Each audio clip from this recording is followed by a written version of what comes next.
Bem-aventurados os pobres de espírito, porque deles é o reino dos céus.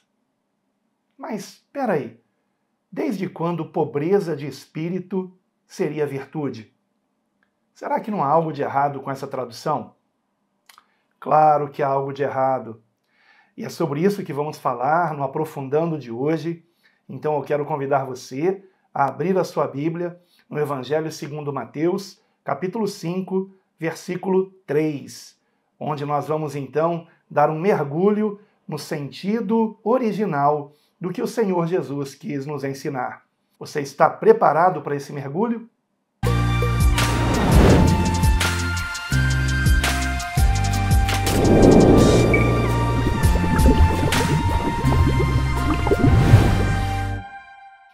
Hoje nós vamos nos aprofundar em um dos versículos que maior número de variações apresenta nas traduções para o português. Eu me refiro a Mateus capítulo 5, versículo 3. Como é que está aí na sua Bíblia?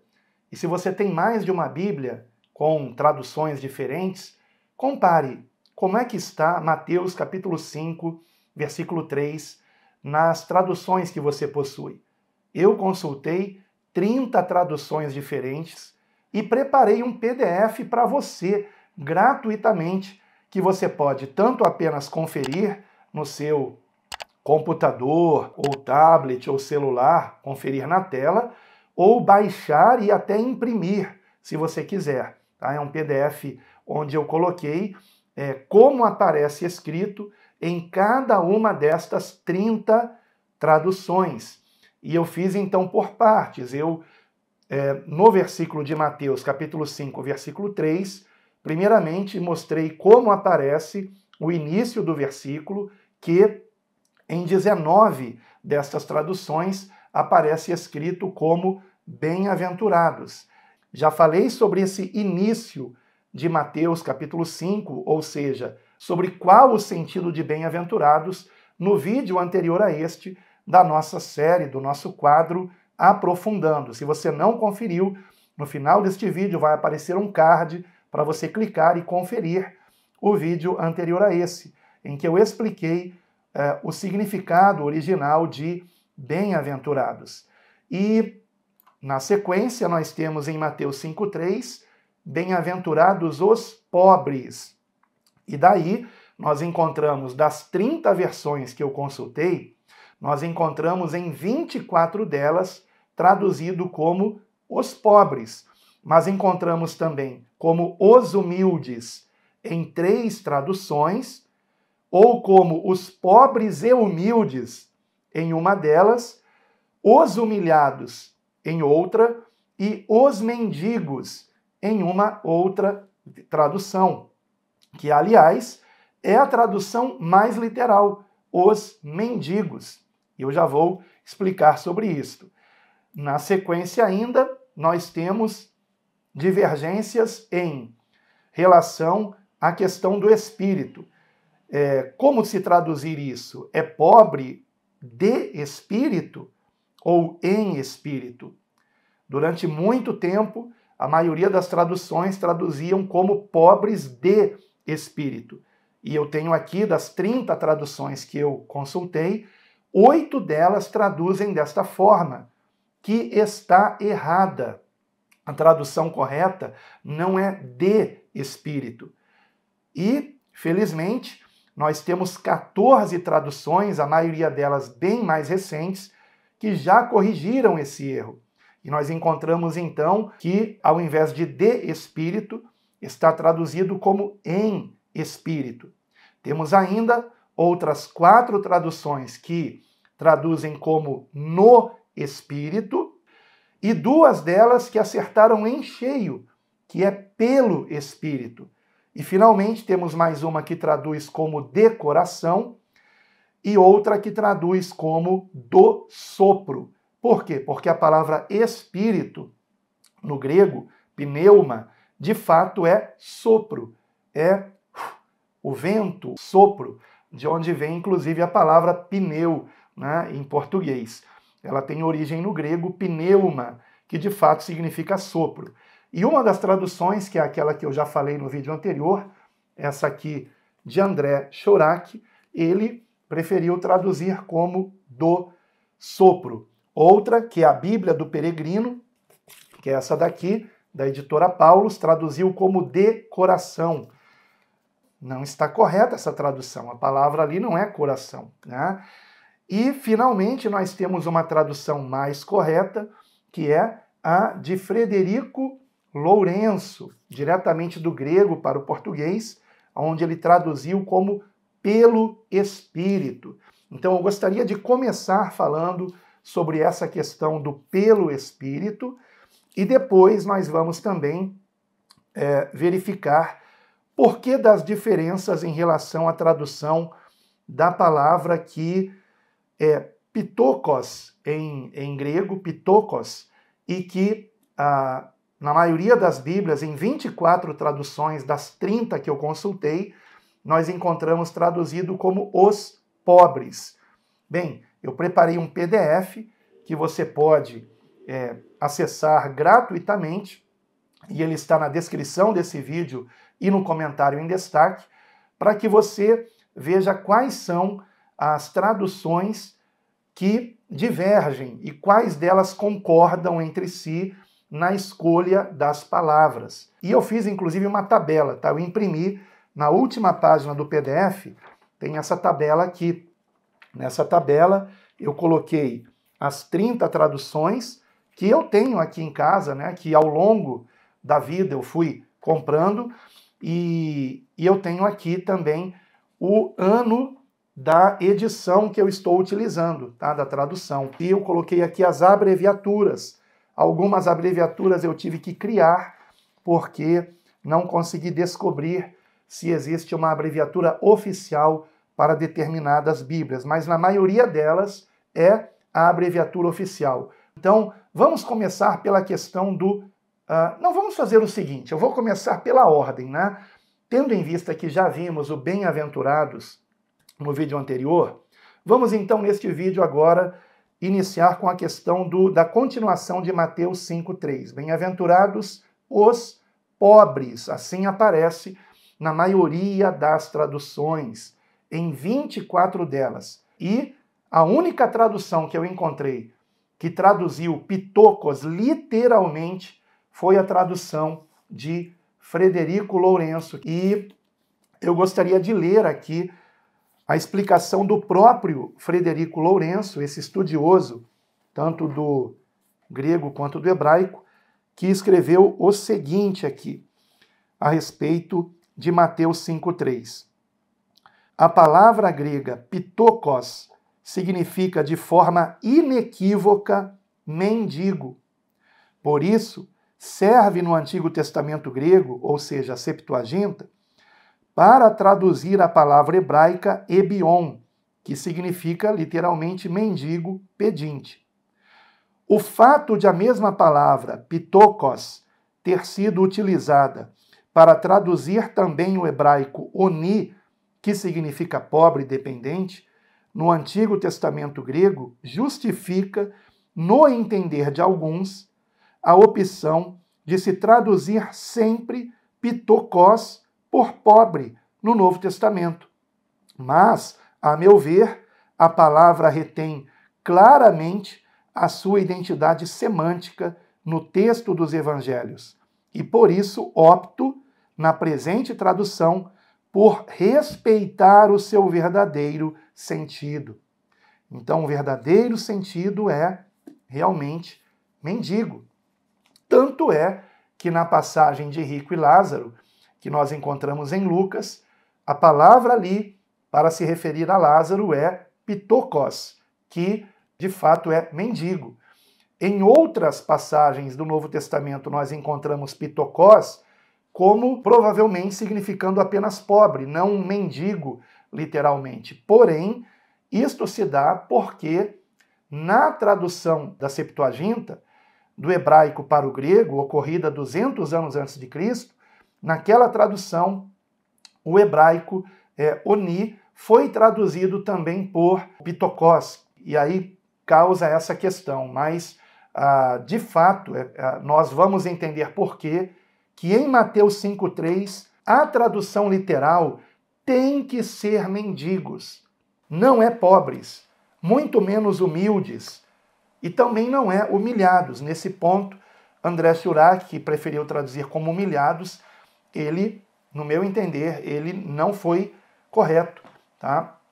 Inclusive, ele quis se basear nos manuscritos do Mar Morto. Eu não vou entrar nesse assunto para não ficar muito longo aqui o vídeo. Mas por que de fato o sentido é os mendigos? Porque isto se comprova no restante do Sermão do Monte. E no PDF que eu preparei para você, gratuitamente, você vai encontrar ali escrito o seguinte, que os que nada possuem é o sentido de quem é um mendigo. Mendigo é alguém que não possui nada. Um pobre ainda possui alguma coisa. Porém, um mendigo não tem absolutamente nada, a não ser a própria roupa do corpo, né? Então, qual é o sentido da palavra mendigo? É o sentido de nada possuir. Então, eu escrevi o seguinte: minha tradução, ou seja, que eu proponho, que é os que nada possuem, minha tradução se aprofunda no sentido da palavra original mendigo, que é o de alguém que nada possui. Jesus ensina que assim devemos nos considerar, ou seja, desapegados dos bens materiais, pois nada possuímos realmente. Estamos todos aqui de passagem. E 2, reconhecer nossa dependência de Deus para o sustento de cada dia. Ora, não é assim que vive um mendigo? Ele não sabe como será o dia de amanhã e sabe que depende da benevolência de Deus. E também nós temos que nos sentir assim, como mendigos, tanto no sentido de dependermos de Deus, o que de fato é verdade, quanto também de nada possuirmos realmente, porque estamos todos aqui de passagem. E é precisamente isto que o Senhor Jesus está nos ensinando, o que se comprova na continuidade do Sermão do Monte. Daí, se você quiser abrir comigo a sua Bíblia em Mateus capítulo 6, veja no versículo 19. Lembrando, Mateus 5, versículo 3, que nós estamos considerando neste aprofundando, é o início do Sermão do Monte. E o Sermão do Monte será concluído no final do capítulo 7. Então são 3 capítulos com ensinamentos de Cristo. E a abertura que ele dá nas bem-aventuranças é exatamente o que será explicado ao longo do restante do sermão. E nós encontramos o Senhor, então, explicando o que ele quis dizer com bem-aventurados, ou como eu já expliquei no vídeo anterior, que o sentido disto é bem encaminhados. Então, bem encaminhados quem? Aqueles que sabem que nada possuem, aqueles que sabem que dependem de Deus a cada dia, aqueles que não se apegam a nada deste mundo. Este é o sentido. E a prova disto está no contexto. Por isso que eu digo, irmãos, a Escritura com a Escritura se interpreta.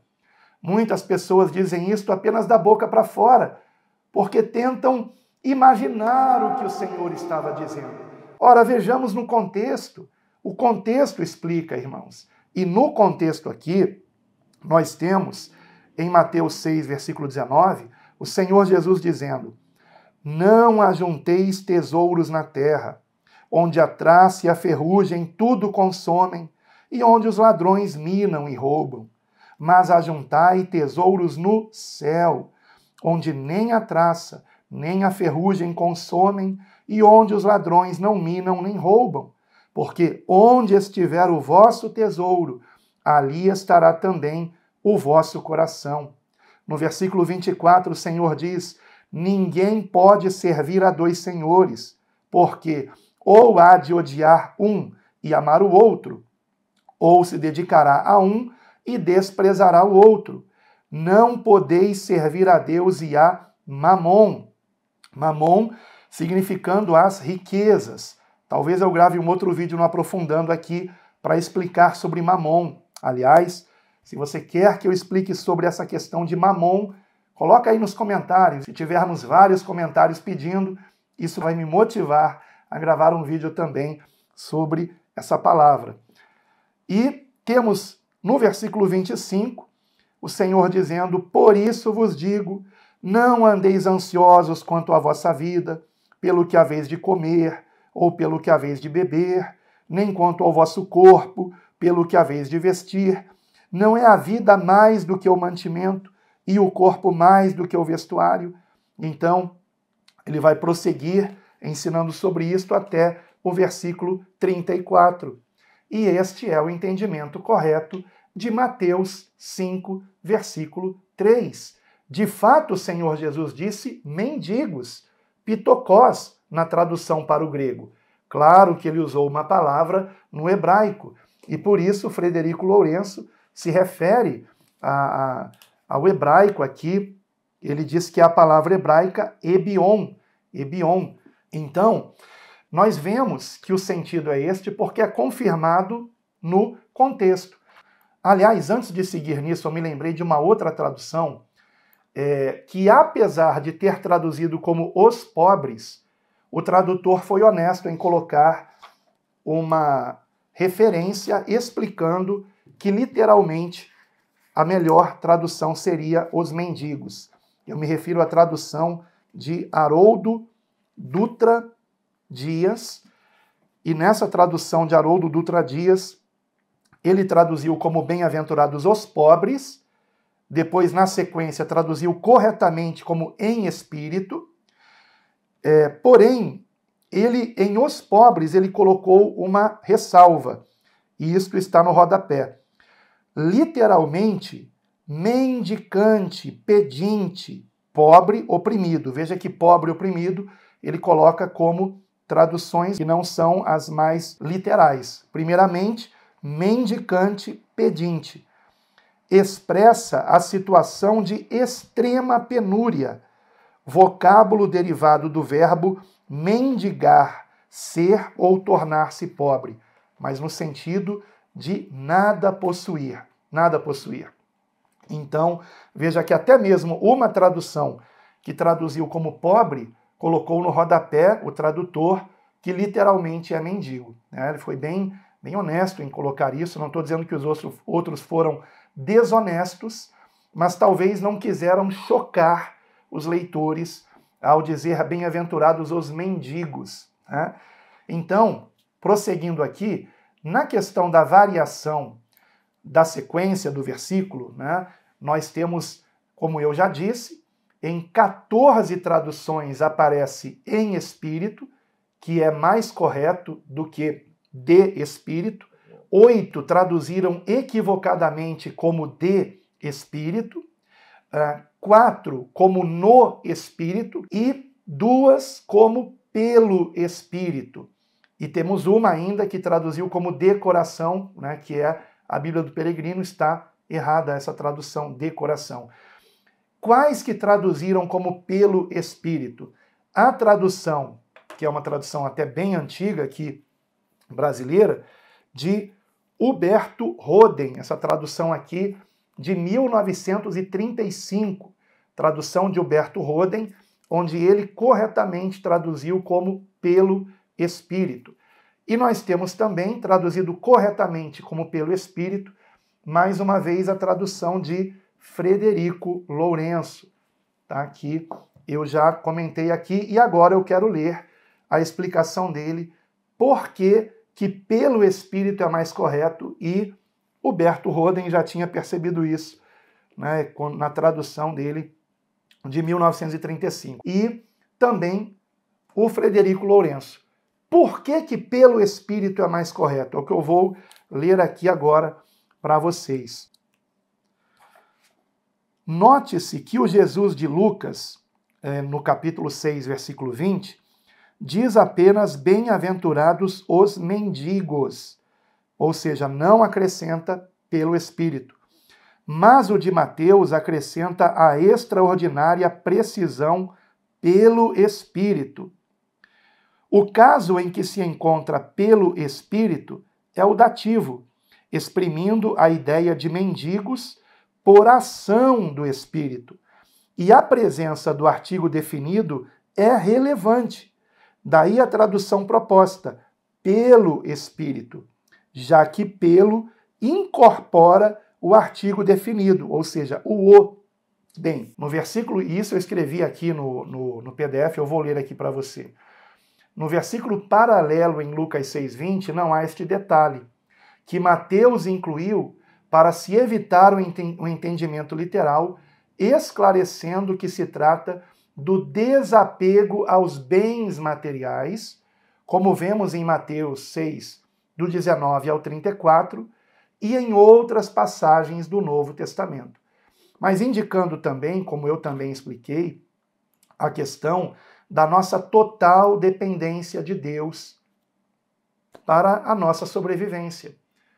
Se você que tem um bom emprego, uma vida estabilizada, pensa que não depende de Deus, está completamente equivocado. Lembre-se do relato de Jó que nós encontramos no Antigo Testamento. Então, a nossa vida está completamente na mão de Deus. E temos que viver com essa consciência. E gratos a Deus por tudo que usufruímos, porque deste mundo nada iremos levar.